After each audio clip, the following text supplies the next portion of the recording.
नमस्कार जी, मैं आपके बीच में आज मैथमेटिक्स पढ़ाने के लिए आया हूँ और मैथमेटिक्स का एक बिंदु पढ़ाने के लिए आया हूँ जो है वर्गीकृत आंकड़ों का माध्य ज्ञात करना। मैथमेटिक्स में मैंने पहले आपको वर्गीकृत आंकड़ों का बहुलक ज्ञात करना भी सिखाया था।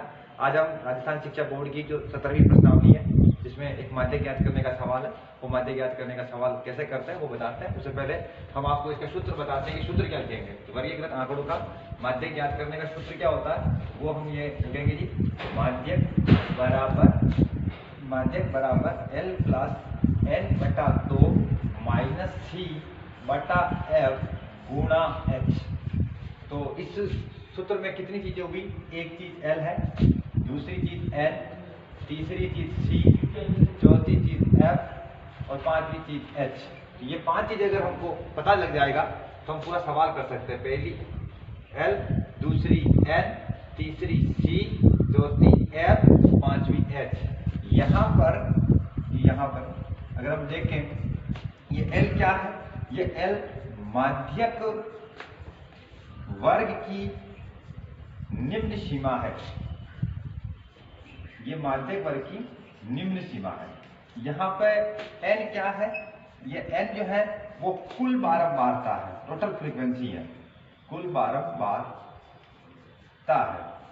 यहाँ पर ये तीसरे नंबर का C क्या है? ये माध्यक जो वर्ग है, माध्यक वर्ग से ठीक पहले के वर्ग की संचयी बारंबारता सी है करनी, संचयी बारंबारता। माध्यक वर्ग से ठीक पहले के वर्ग की संचयी बारंबारता। चौथे नंबर पर क्या है? F। ये F क्या है? माध्यक वर्ग की बारंबारता है। और यहाँ पे ये जो H क्या है? ये H वर्ग माप है, वर्ग का अंतराल है, वर्ग माप है। ठीक है, तो आपके पास एक फॉर्मूला है कि मैं वर्गीकृत आंकड़ों का माध्य ज्ञात क्यों कर सकता हूँ। मैं वर्गीकृत आंकड़ों का माध्य इसलिए ज्ञात कर सकता हूँ, मीडियन इसलिए ज्ञात कर सकता हूँ क्योंकि मैं फॉर्मूला जानता हूँ। फॉर्मूला है L प्लस ब्रैकेट में पैक करके N/2 minus C upon F गुणा H। पांच चीजें कहते हैं। माध्यक वर्ग का निम्न सीमा है L, कुल बारंबारता N, माध्यक वर्ग से ठीक पहले के वर्ग की संचयी बारंबारता C, माध्यक वर्ग की बारंबारता F और H जो है वो वर्ग माप है। अब आप देख लीजिए ये माध्यक वर्ग कैसे निकालेंगे, एक तो ये जानकारी होनी चाहिए और एक ये संचयी बारंबारता कैसे निकालेंगे हम सारणी में, ये जानकारी आपको होनी चाहिए। तो इसके लिए हम सवाल जब करेंगे तो आपको पता लग जाएगा। फिर भी मैं आपको इस माध्यक वर्ग की जानकारी जरूर बता देता हूँ। तो माध्यक वर्ग जो होता है ना, माध्यक वर्ग, ठीक है, माध्यक वर्ग क्या होता है? N जो कुल बारंबारता होती है, तो N बटा 2 से अधिक संचयी बारंबारता वाला वर्ग, N बटा 2 से अधिक C वाला वर्ग या संचयी बारंबारता वाला जो होता है वो माध्यक वर्ग होता है। संचयी बारंबारता कैसे बनाते हैं वो हम आगे देख लेंगे। तो आप देख लीजिए आपके सामने पूरा का पूरा फॉर्मूला है, जिस फॉर्मूले के माध्यम से मैं वर्गीकृत आंकड़ों का माध्य ज्ञात कर सकता हूं। तो आइए हम इस पर आधारित एक सवाल आपके बीच में रखते हैं जी। फॉर्मूले को जानने के बाद आइए हम एक सवाल करते हैं और इन आंकड़ों का, इस सवाल का हम माध्य ज्ञात करते हैं।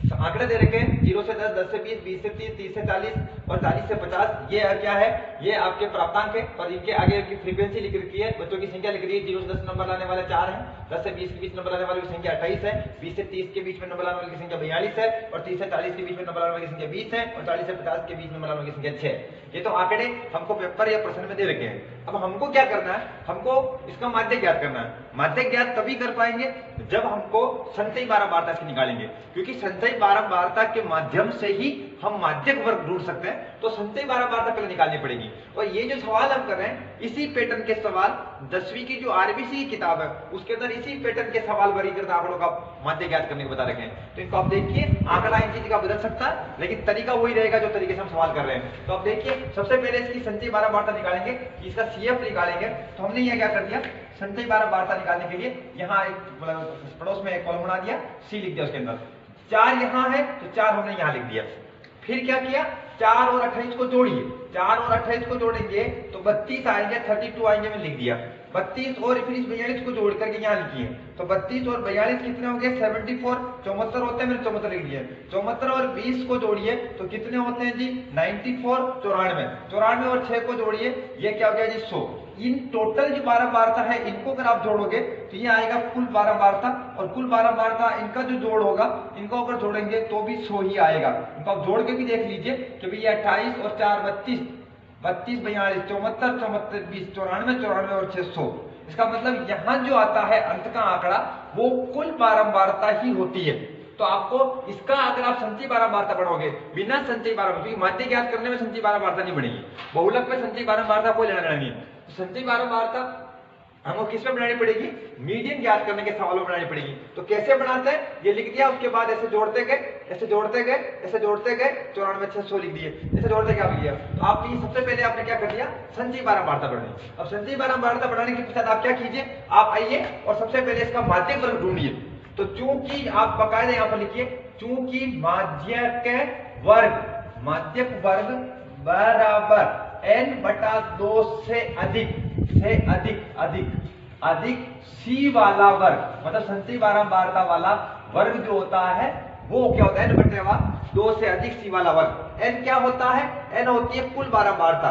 कुल बारंबारता या तो इनको जोड़ के नीचे देख लो या यहाँ जो आंकड़ा होता है वही हमारे लिए n होता है। तो n कितना हो गया हमारे पास 100, 100 को हमने 2 का भाग लगाया कितना है 50, तो 50 से अधिक C वाला वर्ग जो होगा वही हमारे लिए क्या होगा, वही हमारे लिए माध्यक वर्ग होगा।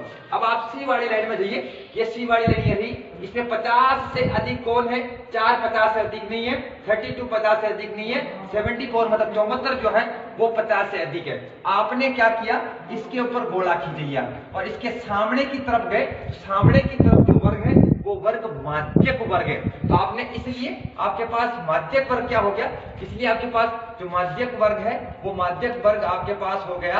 आगे की तरफ गए तो उसके सामने की तरफ देखा तो क्या गया 20 से 30, ये माध्यक वर्ग ढूंढने के भी हमको नंबर मिलेंगे। तो माध्यक वर्ग कैसे ढूंढा जाता है, n/2 से अधिक c वाला वर्ग जो होता है वो। c कैसे बनाया, संचयी बारंबारता की टेबल कैसे बनी वो हमने पहले आपको बता दिया जी। अब हम क्या करते हैं, सूत्र के अंदर जो 5 चीजें हैं, 5 चीजों में एक है l जो माध्यक वर्ग की निम्न सीमा होती है, दूसरा n जो कुल बारंबारता होती है, तीसरा आपका c जो माध्यक वर्ग से ठीक पहले वाले वर्ग की संचयी बारंबारता होती है, चौथा f और पांचवा h। ये पांचों मान निकालते हैं। तो माध्यक वर्ग की निम्न सीमा 20 और 30 में से निम्न सीमा क्या है 20, आपने लिख दिया ये 20। ये n क्या है, ये n कुल बारंबारता है, कुल बारंबारता ये रहा, टोटल जोड़ 100 या इसके संचयी बारंबारता का अंतिम जो आंकड़ा है वो आंकड़ा n होता है, ये आप लिख दिया इसको 100। c वो क्या है, माध्यक वर्ग से ठीक पहले वाले वर्ग की संचयी बारंबारता। तो माध्यक वर्ग से ठीक पहले कौन है, माध्यक वर्ग से ठीक पहले की संचयी बारंबारता। मैं रिपीट इसलिए कर रहा हूं कि बहुत से बच्चे इसी को लिख देते हैं। तो माध्यक वर्ग से ठीक पहले की संचयी बारंबारता 32 है, ये आपने लिख दिया 32। फिर हम लोग कहते हैं f क्या है, माध्यक वर्ग की बारंबारता। तो माध्यक वर्ग की बारंबारता कितनी है 42 मतलब 42, या आप लिख दिया 42। अब क्या चाहिए h होता है माध्यक वर्ग का वर्गांतराल, उसका वर्गमाप। तो 20 और 30 में फर्क कितना है 10, ये 10, ये हमने 5 मान निकाल लिए।